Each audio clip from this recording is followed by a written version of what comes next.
বন্ধুরা, তোমরা সবাই কেমন আছো? আজকে আমি একটা নতুন শর্ট ভিডিও নিয়ে চলে এসেছি। উপাসনাটাকে আজকে আমার দিদি অঙ্গরা করতে চলেছে।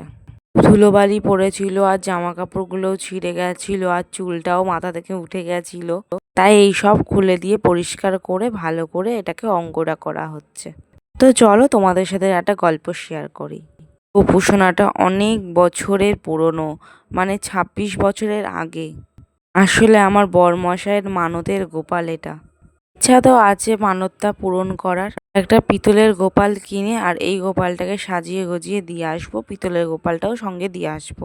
দেখতে পাচ্ছ দিদি গোপাল সোনাটাকে ভালো করে মুছে পরিষ্কার করে, কিন্তু ওর অনেক জায়গায় ফেটে চটে গেছে, সেই জায়গাগুলোতে কিন্তু ঠিক করবে। তো ওর পায়ের দুটো আঙুল ভেঙে গেছিল, সেই আঙুল দুটোকে ঠিক করে দেওয়া হয়েছে, এবার মাটি দিয়ে লেপে দিচ্ছে। দেখো পিঠেও কিন্তু ফাটল ধরেছিল, তাই পিঠটাও একটু লেপে দিল। তোমরা বুঝতে পারছো কত বছরের পুরনো। প্রথমে কিন্তু সাদা রং করে নিতে হবে, তার ওপরে কিন্তু নীল কালার রংটা বসবে।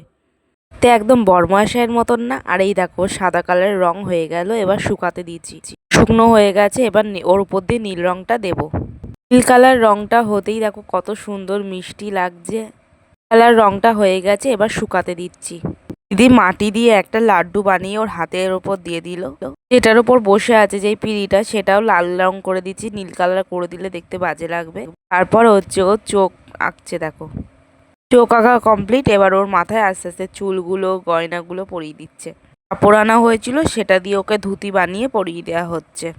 একটা জামার ডিজাইন করে একটা জামা পরিয়ে দেওয়া হচ্ছে। আর ওর কপালে দেখো কত সুন্দর কলকা করানো হয়েছে, কি মিষ্টি লাগছে না?